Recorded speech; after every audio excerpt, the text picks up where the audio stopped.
All right, so we're here for our 4 o'clock panel on the cliff effects. My name is Chris Ibsen. I'm the executive director of ALCAP, but I'm also the co-chair for Ogden CAN, which is the Ogden Civic Action Network, and today they are sponsoring the Cliff Effect Day. So also, if we could give a round of applause to Weber State and to Ogden CAN. Thank you.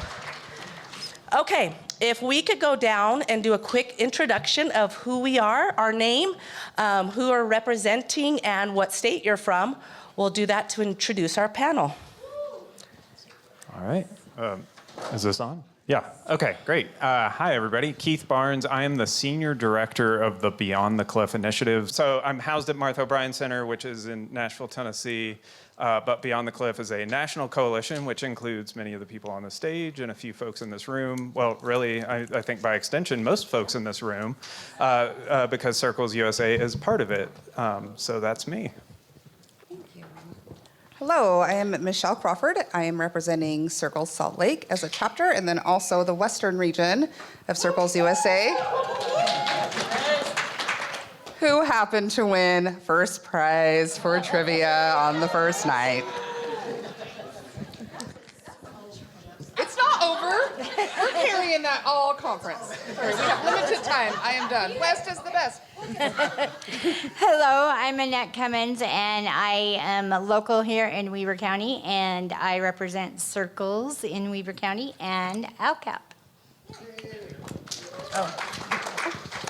Hi, everyone. I'm Nick Dunn, Vice President of Strategy and Senior Fellow for the Sutherland Institute. We are based here in Utah. We're a public policy think tank, and I run our Work and Opportunity Initiative, which is why we're here talking about this stuff today. I'm Lynette Fields, Executive Director for Poverty Solutions Group that's in Central Florida. Yeah, thank you. And we are the lead organizations for 2 different Circles locations, and along with Michelle and Kamatara, we're part of the inaugural Beyond the Cliff Coalition. Good afternoon, everyone. My name is Alex Reuter. I'm the Assistant Vice President of the Community and Economic Development Team at the Federal Reserve Bank of Atlanta. And we... Thank you. Thank you. The team I'm part of, we spend a lot of time on a suite of benefits cliff calculator tools that are free to the community. Yes, awesome. Okay, our first question, this could be a free-for-all. Anybody can answer, especially if you already have the mic. For those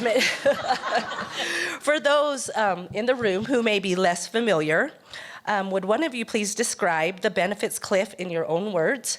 And then the second part of it is, what makes it such a critical issue for families and communities? I would say that the benefits cliff is a catch-22, and it's very demoralizing. And I would say that what makes it hard for families is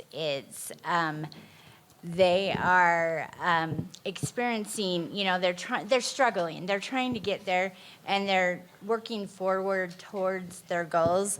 And then they meet this cliff, and it takes everything away from them. All their basic needs like medical, housing, childcare, and food, which every human needs, and it just pulls it away from them, and it puts them back into a crisis. So I would say that. Thank you, Annette. Is there anybody else who would like to add to it? A basic understanding for the whole group of what the benefits cliff are. Maybe to try and condense it down to one message point is, if I work harder and earn more, that should make my family better off. Fundamental truth that we all believe in as part of the American dream. For some families, that isn't the way it happens. And that's the simplest way, if we're, I think, talking to folks who don't understand it, just that fundamental principle, wherever you fall on the political spectrum, we can all agree with that. And because of some of the elements of these programs, that is sometimes not true for families, and it's morally wrong and also deeply economically problematic, and something that we can fix. Thank you. Okay, so these 2 questions are about personal impact and human stories. So The first one, Annette, I'm going to kick it off to you again, because we want someone who has lived experience. Can you share a moment when you have faced a cliff effect and how it impacted your choices about work, housing, or your family well-being? Yes, I had a son that was born at 30 weeks, and he was put in the hospital for a long, long time, for about 2.5 months. And he basically cost $500,000, which of course I didn't have. And if one of us went to work, if one of my husband went to work or I went to work, we couldn't care for our baby, but we also, if both of us were working, we would be pushed in the cliff, and we couldn't. It was about our baby's survival at that moment in time. Okay, thank you. Please. Yes, thank you for that. One other, interesting example I think I have is that one time I was giving a talk in a state, not too different than this, but there was a vast number of organizations and individuals in the room, and I was talking about the benefits cliff, and then after the talk, someone came up to me, as has happened before, and she was telling me about how the benefits cliffs just impacted her, and this was interesting to me because this individual was a public school teacher. And she ended up taking a second job, I think in the evening, to try to just get some more money, right? Because you can imagine. And what had happened is she had taken this job, this second job, and received a letter, 1 month later, whatever, that her child was being removed from the Children's Health Insurance Program, right? And so she had to move him onto an employer plan, and that was too much for that single parent's budget, right? And it's just a good example to me because it shows how this can strike so many different professions and so many different situations. Right? Thank you for that. And that's a great segue into the next question. And that's for any of our service providers up here or community leaders. What other stories have you witnessed where the cliff effect created tough trade-offs for families you support? One of the situations we've had with our circle leaders, if they receive any kind of disabilities, they're impacted by any income, even supplemental income, to try to stretch their dollars or save to buy a car, whatever it might be. That puts at risk their payment, which just becomes too high of a cost, and then that keeps them stuck at a very, very low wage. And also, for folks on disabilities in particular, though I know it hits other benefits too, not even being able to put any savings accounts. Some limits are just $2,000. Also, incremental raises can impact your child care subsidy and your housing subsidy. I don't know if this is technically a cliff, but we had a circle leader who not only was impacted with her housing subsidy by her increased income, but also by how you determine what is subsidized by the incredible increase in cost of housing, because you do fair market comparables to determine, and that put it out of the range of what seemed allowable for the subsidy. So those are just a few of the examples that we've seen within our circles chapters. Thank you. Michelle, do you want to add to that? I do want to add to that. So I shared this story this morning, and I share it quite often because it's a very simple, even though heartbreaking and tragic story that happened to one of the circle leaders in our chapter. This woman was working part-time. She didn't receive a raise or a promotion. She didn't move to full-time. She simply covered a shift for one of her coworkers who had to call out. That netted her $20 on her next paycheck and lost her over $600 in her medical benefits. So with 2 children, one who had very extensive special medical needs, and that can relate, it crushed her. She quit her job. She was terrified to work. She was a single mom who left a domestic violence marriage and really felt very hopeless.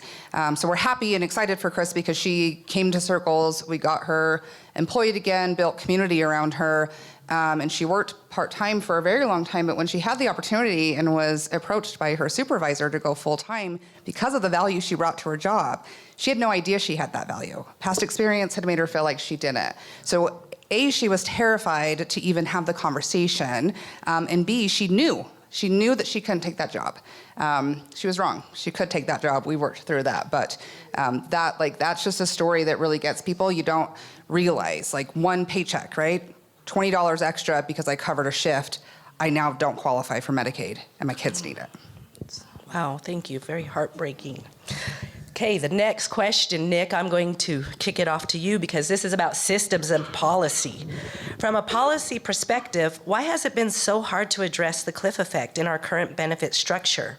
And the second part of the question, what barriers exist at the federal, state, or local levels? You get the rest of the hour. Yeah. Well, this is kind of a lively crowd, so I think I can ask this. Do we have any Harry Potter fans in here? I promise this is relevant. Woo! Okay. Your hand went right up real fast. Okay, so do you guys remember the Weasley's house? Yeah. The way it's described in the books? That, like, you look at it and there's all these weird rooms and hallways and add-ons that just don't make sense, as if it was kind of haphazardly put together. That is basically our modern social welfare system in this country. And it was not really intentionally designed. It was kind of, a few programs here and there layered on over decades. And I think just the nature of the structure of our national social welfare system is the primary reason it's really hard to have comprehensive reform. So for example, the way that these things happen governmentally is, if you want to change a program, we have so many different programs. The last numbers I remember seeing were 80 plus programs that could be considered part of the social welfare system, somewhere around $1.5 trillion a year.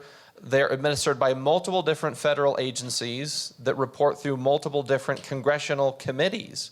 And so when we have reform conversations as a nation, one of the problems is that the way we make incremental reforms to these programs is completely disassociated from the way families experience these programs. So if you want to reform the food stamp program, you have a committee you go through, a federal agency you go through, and if you're really lucky, maybe you can make some improvements to that one program. But then there's all the other programs that are out there that a family, as the folks with lived experience, and you all who work with the families with lived experience can attest to so well, they don't experience these programs in silos one at a time. They experience it holistically, but there's no reform mechanism that really allows for some comprehensive reform across the board. So number one, I think it's really just the structure of these programs at the federal level that makes it really hard to actually move the needle in a significant way on this. The second piece of this is that because these are federal programs, in terms of how they're created, how they're governed, how they're funded, obviously administered through states, it's a very complicated system for a state that wants to be innovative and try some different things. So we're here in Utah, Sutherland Institute, we're based here in Utah. Utah as a state is very unique in that it has the one-door model through the Department of Workforce Services, where the safety net programs and the workforce programs are co-located in one state agency. That's not the norm in the rest of the country. And so there is an effort right now actually going through Congress to try and change that so more states can adopt that model. So essentially, both laterally at the federal level, just the nature of these programs and their design make it really hard to have comprehensive reform. And then sort of vertically, federal to the state level, if a state wants to try something different, say change the phase-out rate for food stamps or for other particular programs to smooth the cliff, there are a lot of hoops they have to jump through to even try anything with respect to the federal government. So I think we are not utilizing one of the greatest assets we have in this country when it comes to policy reform, which is the 50 states that should be, they're sort of constitutionally designed to be laboratories of innovation, where different states should be able to have a little bit more freedom to try different things. And so I think there are many levels that sort of limit the ability for true systemic reform, which is what's needed because that's the way families experience it. Thank you. Did I miss anything? No, you got it. You got it. Anybody else? Alex, would you like to add to that, please? There's not much to add. That was a great presentation. I'll just the question was about like why is it so difficult to address this issue, and I'll just say that in my view, as more of from a researcher role, I mean, there are states that have made significant progress on this issue. They have adopted state-level policies to reduce the benefits cliff, not eliminate the benefits cliff, right? But besides the incredible kind of complexity of the issue and even getting started dealing with a fundamental challenge, I think we can all realize if you think about the benefits cliff, what are the real two ways to solve it, right? One is you can extend eligibility, right? So that if there's a cliff at 30,000 a year, you could say, well, let's move this out to 50, right? That's very expensive, right, for a state to do. The other option is if there's a cliff at 50,000, you could say, I want to make this a slope, right? I don't have the funds to extend it, but I can make it a slope. Well, then you're reducing benefit amounts because you turned a cliff into a slope. Now amounts of that benefit are lower, and not many people want to lower benefits, particularly for those at the lowest income, right? So the reason I'm saying that is that, well, it is, even at a fundamental kind of a financial level, it can be a challenge to think through what would actually most help families climb up the ladder. Thank you. I can't believe I'm adding into this question, but not quite my wheelhouse, but I get nervous, and Nick and Keith have heard me talk about this before, with the permission giving for states to be innovative, and then hearing, Alex, what you said about one of the ways is extending. Because I'm from a state that every time you get permission, we decide not to, right? Not to extend.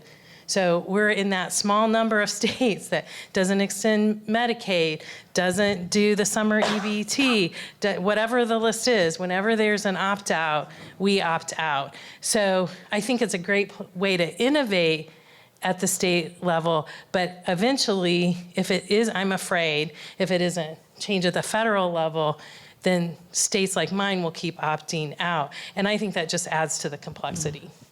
Wow, thank you. Anybody else would you like to add to this question? Okay, we'll go on to the next one. And Keith, I'm going to have you answer this one. Some states are experimenting with pilot programs or policy fixes.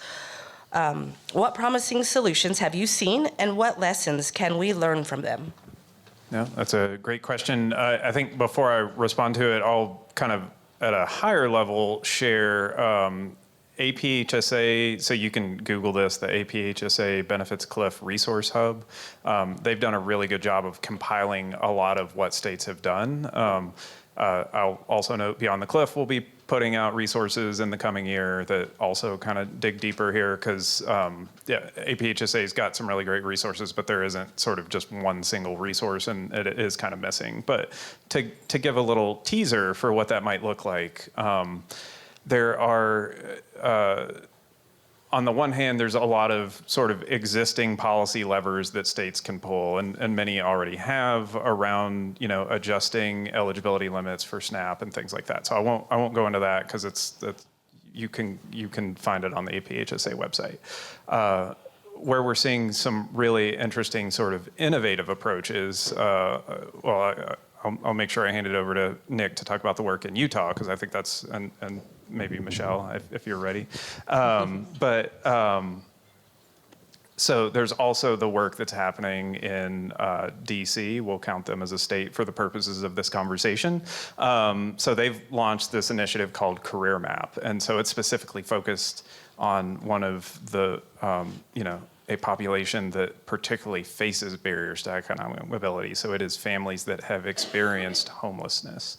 And essentially what they've done is they are in a unique position where they can align things a lot more holistically than other states because, they're essentially like a city and a state. And what they've done with that is they've essentially taken away that benefits cliff effect. So families that get enrolled in their program, they're able to essentially, as they increase their earnings and those benefits taper off, they're offsetting that. I won't go into the details, but they're able to offset that loss. So the family's never worse off financially. And so they are seeing gains in employment. So that's working. I'll highlight the work that we're doing at Martha O'Brien Center. So I can count us as a state because we're state funded and it's part of a larger state initiative. And we similarly we essentially started with the question, what happens if we make benefits cliffs go away? Ours is honestly a little more technically cumbersome than what they're able to do in DC, but we're also seeing some really promising results by providing that transitional assistance, by providing a very person-centered approach. Things you all are familiar with, right? So how do you build that social capital? How do you take a more strengths-based coaching approach? How do you help make sure that folks understand what it will look like when they increase their earnings and can plan accordingly? So we've kind of packaged that together, and we're seeing on average about a $20,000 increase for each family that's enrolled in our program. So, and a number of families have literally jumped the cliff, as it were, in a good way.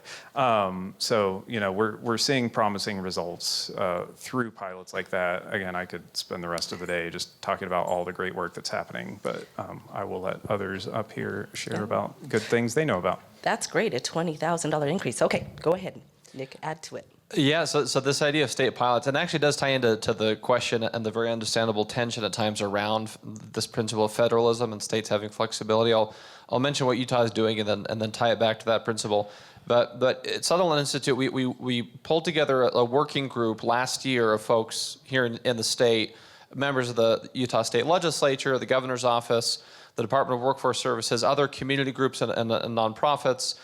Michelle in Circle Salt Lake has been phenomenal in any of these conversations we've had in Utah to help get consensus around the fact that we need to do something about it. And so what happened in Utah, we together were successful in securing $6 million appropriations out of the TANF program here in Utah for a 3-year pilot program specifically to address benefit cliffs. And it essentially has 3 broad components. One is some kind of financial planning or forecasting resource or tool or help of some kind, essentially to help families know with better clarity how their changing income affects their benefits.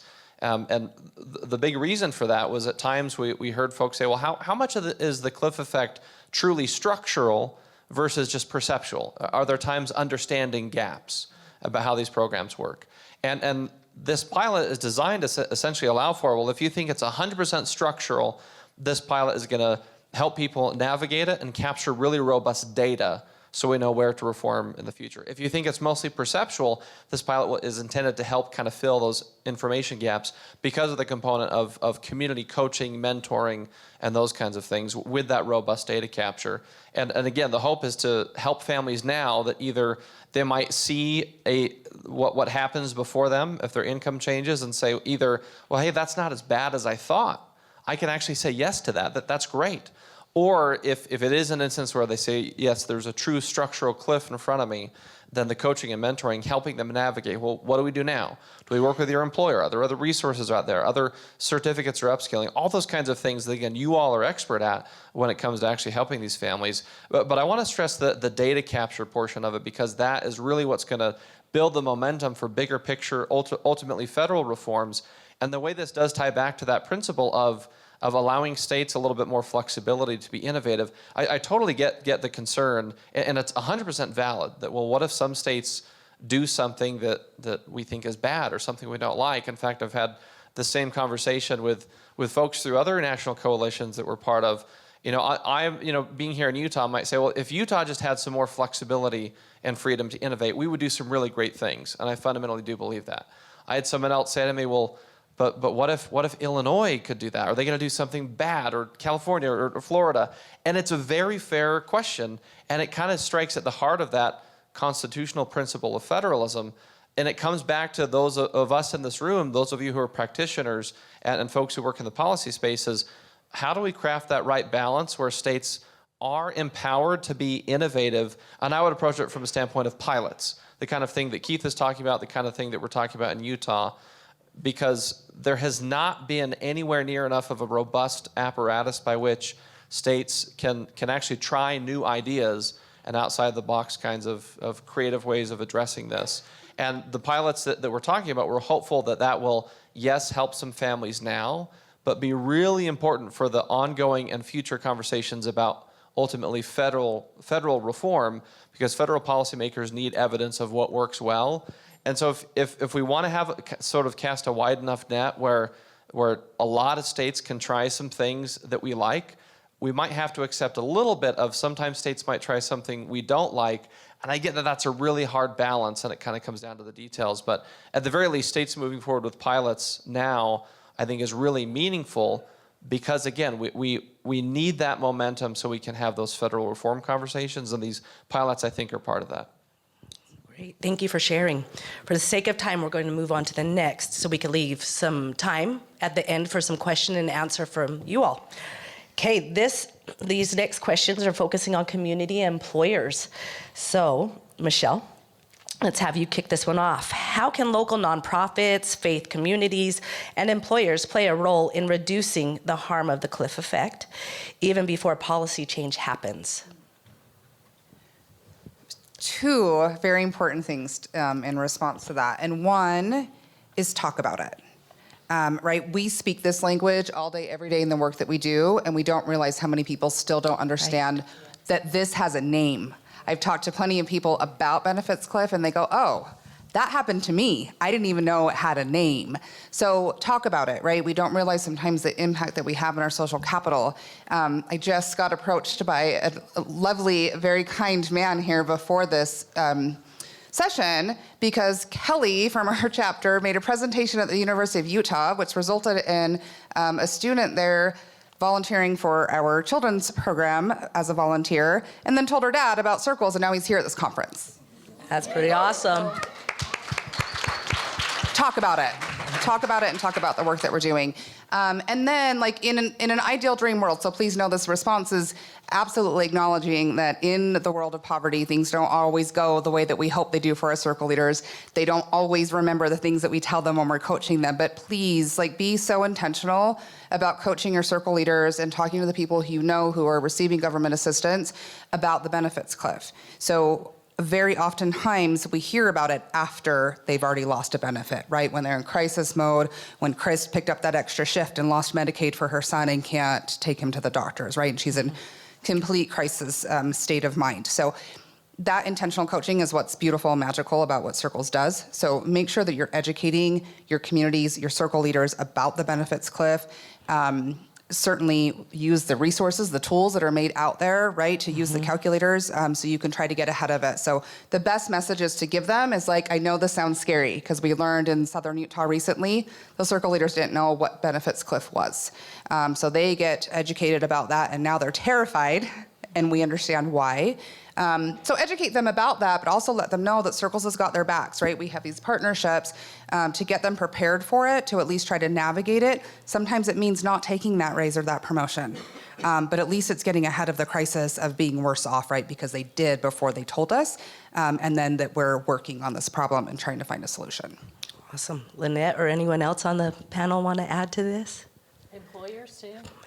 This one is going to just be about, how can employers also, play a role in reducing the harm of the cliff effect?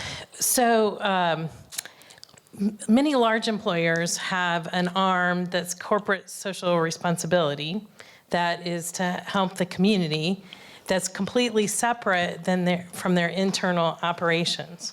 The irony of that is those large employers may also have employees who are facing the benefits cliff. So I dream of more communication within those same organizations so that maybe the corporate social responsibility is turned more internally, because there are several large employers that could mitigate the benefits cliff with their resources they have already and not need all the nonprofit organizations that surround them to do that, or even the government programs to do that on their behalf. That's a big dream, but something I dream. Thank you. Anybody else want to add? Alex, I'm going to have you take this question if you don't mind, unless you wanted to add to that. Okay, so What's one practical step employers can take to support employees facing benefits cliffs without losing their workplace or stability? Yeah, just a quick review of, I think, why employers entered this conversation, right? The first is that, of course, employers have an incentive to address this issue, right? They want their employees to succeed, to fill open roles, and they want successful organizations, right? So many times employers want to engage on this issue. Excuse me. And the second is, think about it as from a coaching perspective, as that individual or leader goes from that journey from kind of survive to thrive, they're going to end up at a job in an organization, and they're going to want to succeed. From what I gather as a coach, you can help them more if you know that employer, you know what resources that employer offers, you have a relationship with that employer. You may be able to help stabilize that employment earlier on. So the question is, well, what can employers do, right? So I mean, it asks for one, but I think there's really three things that employers should look at.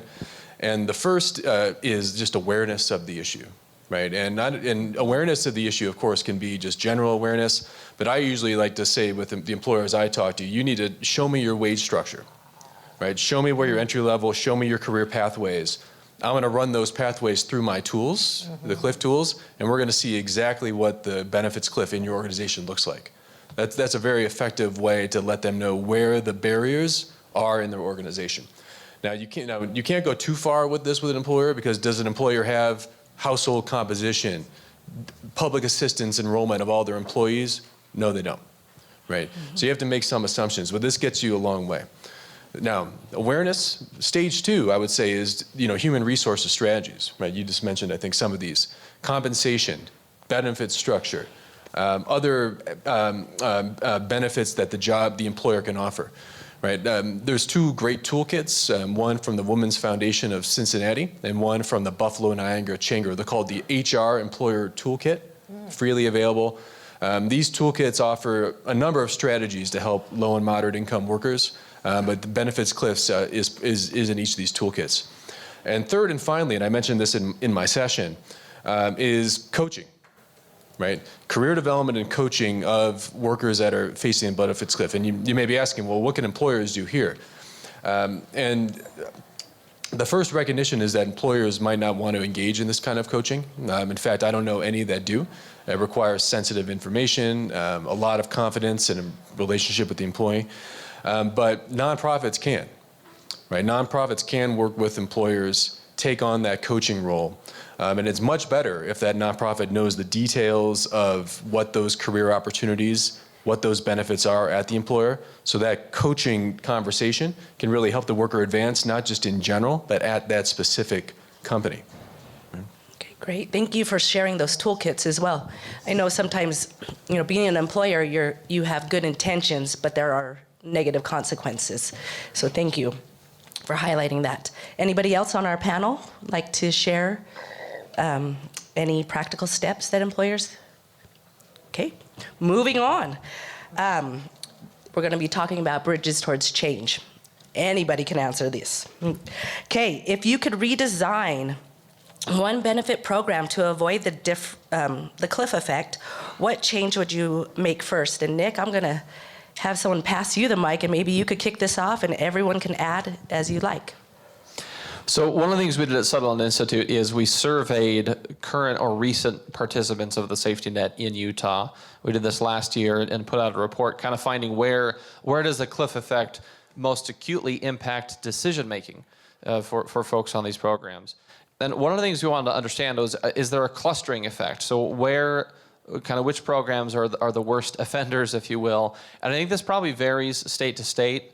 But what we found in our survey data was that Medicaid and SNAP were the two programs most commonly cited, specifically when someone had taken what we call in our report an intentional earnings reduction, whether saying no to a job, no to hours, or just stopping pursuing new economic opportunities. When they did one of those actions, what was kind of the program, if they had to choose one, that was the most worrisome for them, and Medicaid and SNAP rose to the top. I think in large part just because those are bigger programs than some of the other programs, but because of that, I've often said that, well, if one, we should strive for comprehensive reform to the extent that we can, but if we had to focus, then either Medicaid or SNAP would be really effective ones to focus on for two reasons. Number one, SNAP, food stamps is already intended to reduce at a 30% benefit reduction rate in federal law. There are various reasons why that doesn't always necessarily happen in that kind of way, but at least the intent is already there that food stamps is supposed to taper down as your income increases. And so it would not be a big leap to then say, well, let's just kind of fix the taper rate and account for some of these other variables that make it so that they're not always tapering to a low dollar amount where when they lose the program, it's not very consequential to their overall household finances. And so that's one to look at. And then Medicaid is one where a little bit unique, obviously, just because of the way the coverage works, but we found in our survey data, when folks lose Medicaid, we wanted to understand, are they aware of other resources that are out there? Because one of the things we often hear is that, well, if you lose Medicaid, you're supposed to be automatically transferred over to the federal healthcare exchanges and presumably would be eligible for something there, some kind of subsidized health coverage. Most folks are not aware of that in our survey data. Those who are aware of it, it's kind of mixed results of whether or not it's viewed as a good thing, whether or not it's viewed as affordable, efficient, and a good next step after losing Medicaid. So that would be another one that maybe could be an easier reform, a lighter lift of essentially saying, how do we streamline that transition for folks coming off of Medicaid? And if they are moving over, if they're not moving into employer-sponsored health insurance, if they're moving over onto the federal healthcare exchanges, there's a transition element there that needs some improvement that, again, could be a lot of a lighter lift relative to some of the other things we're talking about today. Thank you. Keith, would you like to add? Sure. And what I'm not going to do, well, okay, this is what I will do. I am going to answer the question, and I'm also going to make a plug, which is not answering the question. We as Beyond the Cliff Coalition did recently release a set of policy recommendations. I realize I don't have like a really pithy URL that I can share from the stage, but we can get it to you. So I won't go through those recommendations, but I will pull one which does answer, okay, if I'm limited to one program, one reform, looking at the earned income tax credit as a potential solution here, and specifically, can we make that advanceable?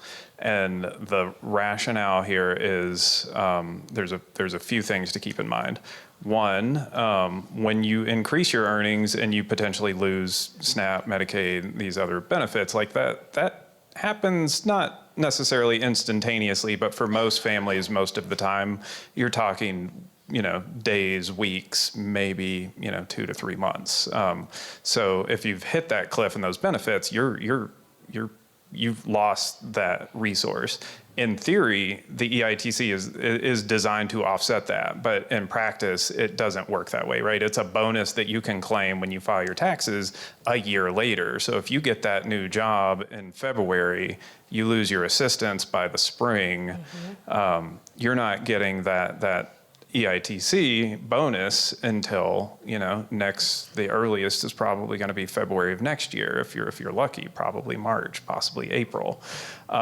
So that's definitely, I think, if I could only pick one, I think that would help offset some of those losses. The other important component of the EITC is that for most benefits, it isn't counted as income, so it's also a way to help ensure that families are maintaining resources as they're increasing their earnings rather than being sort of further penalized if they do continue to be eligible for the other public assistance. So it creates, and maybe Kamatara can help me remember the term, graduated phase out? Is that what you all say?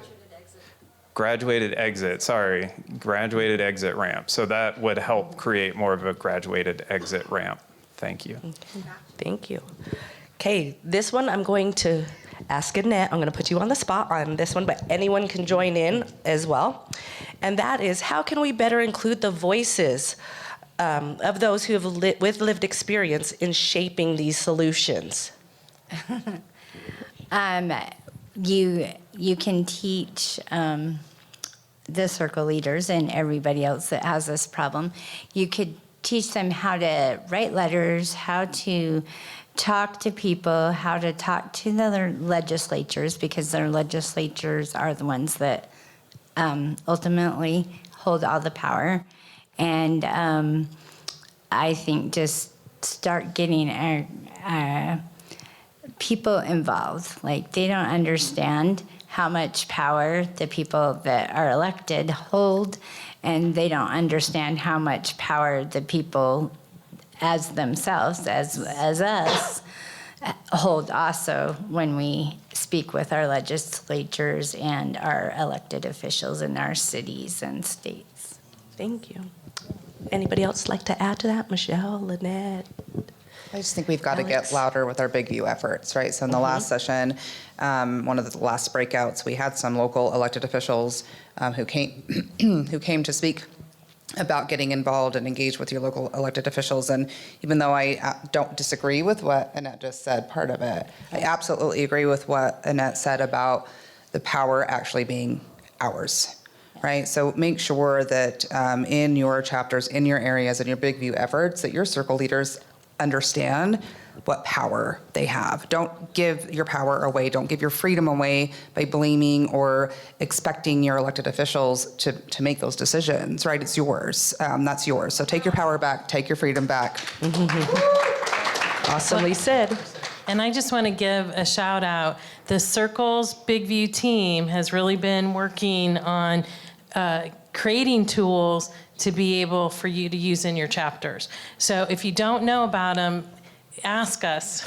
There's several. Anybody on the Big View team, raise your hands. The National Big View team, the Circles USA Big View team.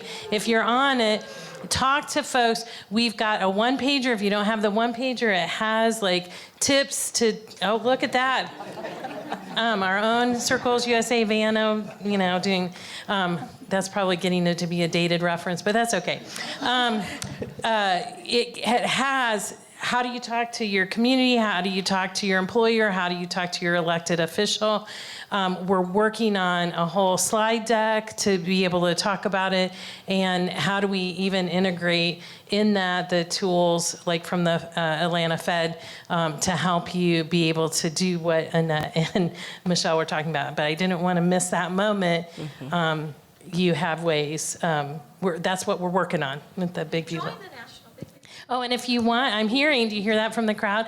And if you'd like to be on the Circles USA Big View team, let Kamatara know. Awesome. We are to our last question. We're going to do this in a, oh, are you okay? Sorry, go ahead. Just a quick addition to that. Our role as a public policy think tank is a little unique in that we need you all, and again, Michelle and Circle Salt Lake has been so amazing to grab the story. So one thing I would recommend for each of you who work with these families, find someone who, like a circle leader or someone like that, who they can be your go-to person, ideally multiple, but find someone who you work with them, you prep them, they're willing, obviously, that if you put them in front of a legislator, a legislative committee, if they speak to the press for news coverage, that they can articulate this issue well and compellingly, because that's something that's been incredibly effective in our work here in Utah. Our survey data, the anecdotal stories, all those things blending together. So I would just say put effort into finding the person or the people and helping prepare them to be able to articulate a story that captures the issue. It's incredibly compelling, and find ways to partner with other public policy organizations that, we're a bunch of policy wonks in the think tank world, right? We need the real world experiences to be compelling. So that partnership is incredibly powerful. Yes, you can insert here. I'm gonna insert something very quickly, which is also to highlight many states are also have created essentially advisory councils for families that receive public assistance. So if that's not something that exists in your state, it's Colorado is really, I think, one of the national examples for that.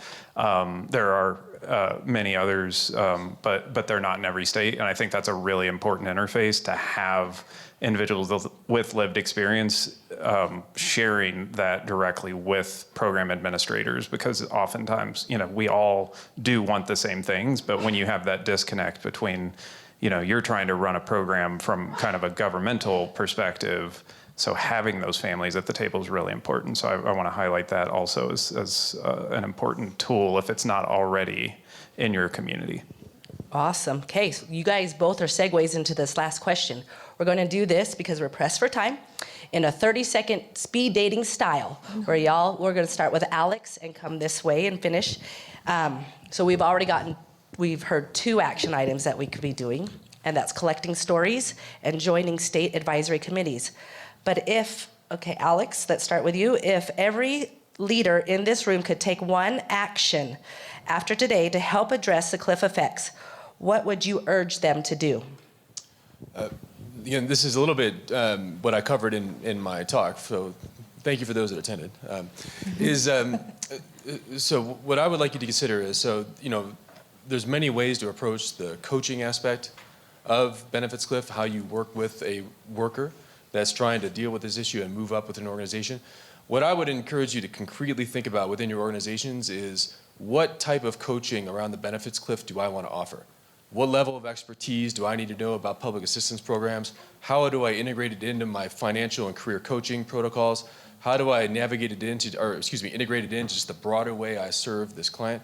I think coming up with very specific ways that you as an organization, where you feel like a value add in terms of benefits cliff coaching can be found, really think concretely through that. Yeah. Thank you.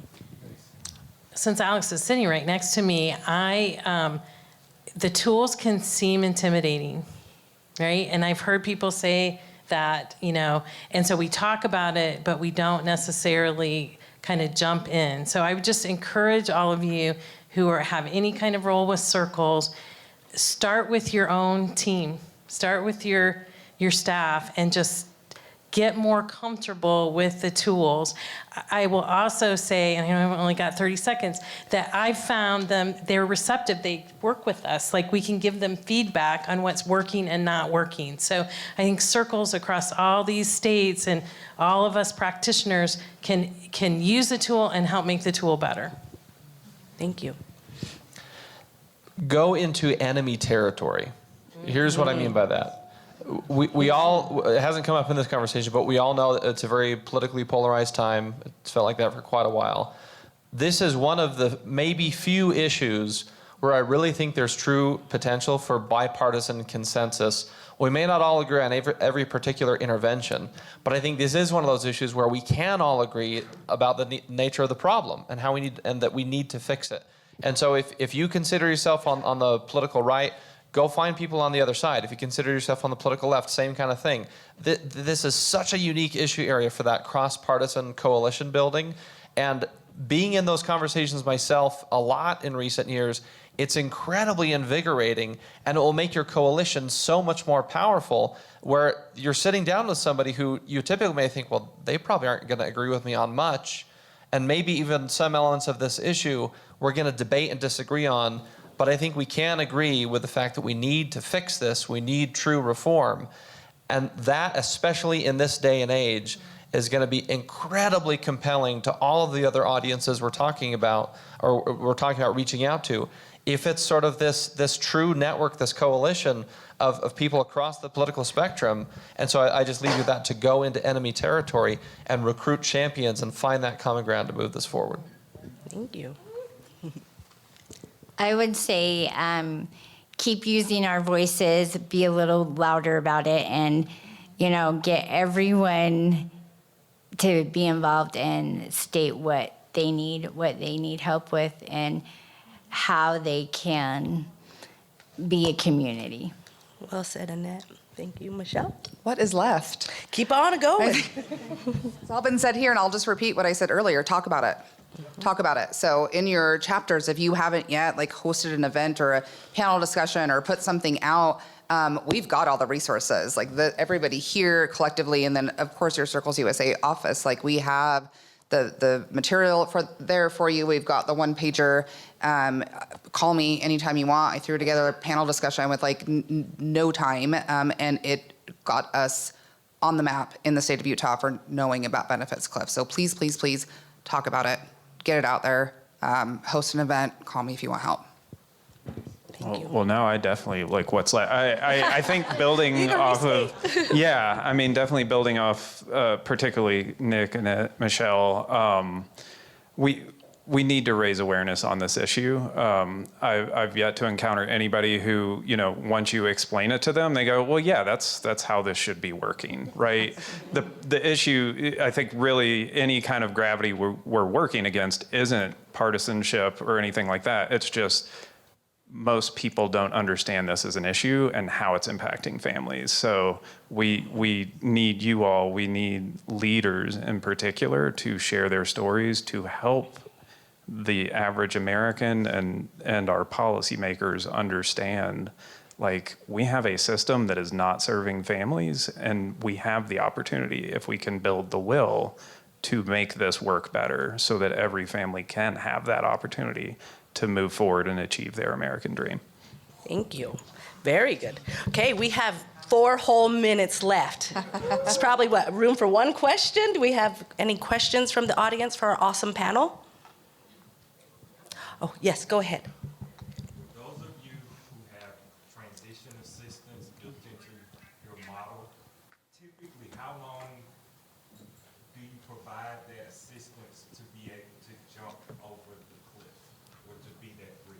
Repeat the question into the microphone so it's Yeah, on the record. and I'll jump in. So the question was for programs that offer transitional assistance, how long has that typically put in place to actually help families jump the cliff? And I'll say transparently, that's sort of an open area of inquiry. Like our pilot, we're limited by some state restrictions, so we can actually only provide it for about 4 months. I would say, just based on our learnings, we would recommend at least 6 months, probably 12 months, and kind of zooming out. I would say most programs that are offering some kind of sort of transitional support, usually you're looking at 12 to 24 months. But as far as like what the magic answer is that sort of guarantees success every time, that's still kind of an open question. But generally, you're going to want to look at probably 12 to 24 months if you're able. Yeah. And I just real quick, I'll highlight one of our partners actually, because they didn't have a lot of funds, they actually just set up an emergency fund. So if somebody that they had worked with needed help, it wasn't that they were necessarily guaranteeing a certain amount of assistance every month for a period. It was just, if you hit a certain crisis, we're here to help fill that gap. So that's a way to stretch dollars. And they've seen some promising results as well. Awesome. Okay, well, if we could give a round of applause to our panel. Thank you for your expertise and your wisdom.